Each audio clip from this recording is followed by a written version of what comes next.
24 सितंबर 1932 ये वो तारीख है जब मेरे जीवन की सबसे बड़ी गलती मैंने की थी।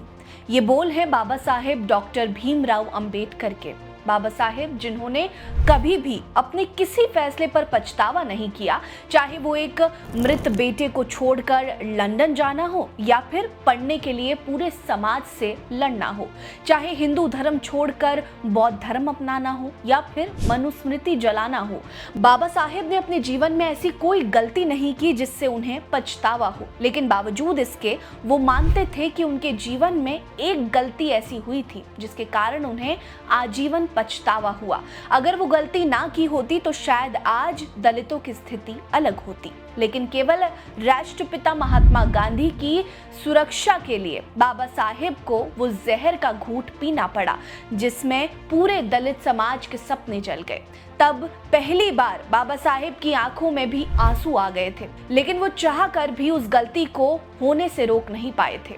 अपने इस वीडियो में हम आपको ये बताएंगे कि आखिर वो कौन सी गलती थी बाबा साहेब डॉक्टर भीमराव अंबेडकर की जिसके बारे में बाबा साहेब ने खुद बात की है, और क्यों बाबा साहेब इस गलती को सुधारना चाहते थे। क्या हुआ था ऐसा उस तारीख को जिसका अफसोस बाबा साहेब मरते दम तक करते रहे। क्या थी वो गलती, चलिए आपको बताते हैं। नमस्कार, मेरा नाम है रीटा, आप भीमसेना देख रहे हैं। हमारी ये वीडियो अगर आपको पसंद आएगी तो जरूर लाइक करिएगा।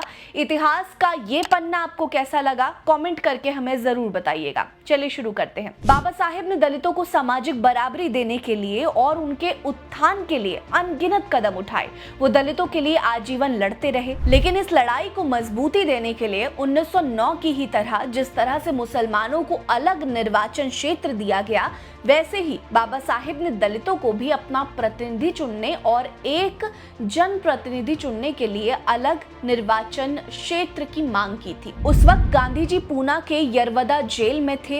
अंग्रेजी हुकूमत ने बाबा साहेब की मांग को मान भी लिया था, लेकिन गांधी जी ने जेल में रहकर भी बाबा साहेब के इस सपने को तोड़ने की चाल चल ली थी। जो भी बाबा साहेब को जानता है वो ये जरूर जानते होंगे कि भले ही दुनिया के लिए गांधी जी महात्मा हो, राष्ट्रपिता हो, लेकिन बाबा साहेब ने उन्हें कभी भी महात्मा नहीं माना। बाबा साहेब उन्हें मिस्टर गांधी कहकर पुकारा करते थे।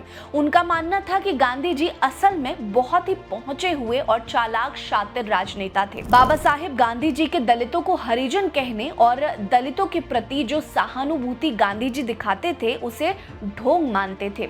गांधी वर्ण व्यवस्था को सपोर्ट करते थे और उसे बनाए रखने के लिए, उसे न्याय संगत बनाने के लिए गहरी चाल चला करते थे। बाबा साहेब साफ कहते थे कि जो उनके बीच का हो वही उनकी स्थिति को अच्छे से समझ पाएगा। 24 सितंबर 1932 के दिन पूना का यरवादा जेल एक अजीब सी शांति में घिरा हुआ था।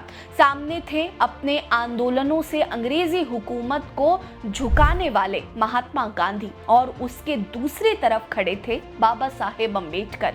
एक तरफ गांधी मानते थे कि वर्ण व्यवस्था समाज की अहम नींव है और ये बनी रहनी चाहिए, लेकिन बाबा साहेब इसे दलित उत्पीड़न का सबसे बड़ा कारण मानते थे।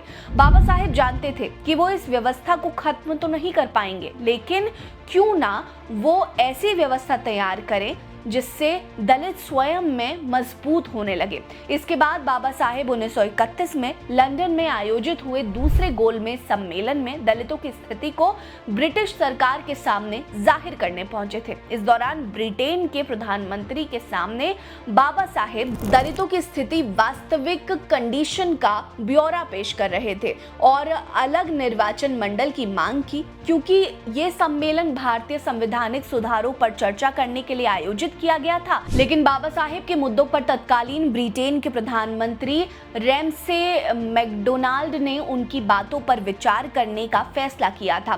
16 अगस्त 1932 को ब्रिटिश प्रधानमंत्री रैमसे मैकडोनाल्ड ने सांप्रदायिक पुरस्कार की घोषणा की, जिसके तहत पिछड़े लोगों को अलग निर्वाचन देने की मांग को मंजूरी दे दी गई थी। उससे पहले मोर्ले मिंटो सुधार जो कि 1909 में और मोंटेगू चेम्सफोर्ड सुधार 1919 में लागू लागू करके पहले ही अलग निर्वाचन क्षेत्र देकर लागू की जा चुकी थी, इसीलिए इसे तीसरी बार लागू करना कोई बड़ी बात नहीं थी। लेकिन जहां बाबा साहेब सांप्रदायिक पुरस्कार का समर्थन कर रहे थे, तो वहीं महात्मा गांधी इसके कट्टर विरोधी थे। उन्होंने दलील दी कि इससे हिंदू धर्म में ही बंटवारा हो जाएगा और राष्ट्रीय आंदोलन को कमजोर करने की साजिश करार दिया जा सकता है, और वो इसके विरोध में यरवड़ा जेल में आमरण अनशन पर बैठ गए। बाबा साहेब किसी कीमत में ये पुरस्कार चाहते थे, लेकिन उन पर गांधी जी को बचाने का दबाव डाला गया और पूना पैक्ट की नींव रखी गई। 24 सितंबर 1932 की तारीख के दिन गांधी जी, बाबा साहेब, मदन मोहन मालवीय समेत 23 लोग जेल में मौजूद थे और तब अलग निर्वाचन क्षेत्र की मांग को खत्म करते हुए पूना पैक्ट साइन कर दिया गया, जिसके आधार पर विधानमंडल में दलित वर्गों की सीटों को दोगुना करके 80 से 147 कर दिया गया। इसके अलावा शैक्षिक अनुदान का एक हिस्सा निर्धारित किया गया। इसके अलावा सार्वजनिक सेवाओं में भी उचित प्रतिनिधित्व को महत्वता देने की बात स्वीकार की गई। पूना पैक्ट ने दलितों को अलग एक शक्ति तो दे दी थी, लेकिन फिर भी बाबा साहेब इससे कभी संतुष्ट नहीं हुए थे। बाबा साहेब ने माना कि ये एक मजबूरी में लिया गया फैसला था। इससे दलित राजनीतिक रूप से मजबूत होने के बाद भी स्वर्णों के गुलाम ही रहे। वो संयुक्त निर्वाचन क्षेत्र के कारण स्वर्णों के हाथों की कठपुतली बनकर रह गए। पूना पैक्ट के कारण दलितों के लिए जो मजबूती हासिल की जा सकती है, वो कमजोर हो गई। पूना पैक्ट को लेकर उन्हें और ज्यादा विचार करना चाहिए था। बाबा साहेब ने कहा कि वो अपने लोगों को राज्य सत्ता का हिस्सा चाहते थे, लेकिन उन्हें कुछ सीटें बढ़ाकर दे दी गई, जो किसी धोखे की तरह था। दलित फिर से स्वर्णों के अधीन हो गए, जिसे बाबा साहेब अपनी सबसे बड़ी गलती मानते थे। आपकी इस पर क्या राय है, हमें कमेंट करके जरूर बताइएगा। हमारे साथ बने रहिए। नमस्कार।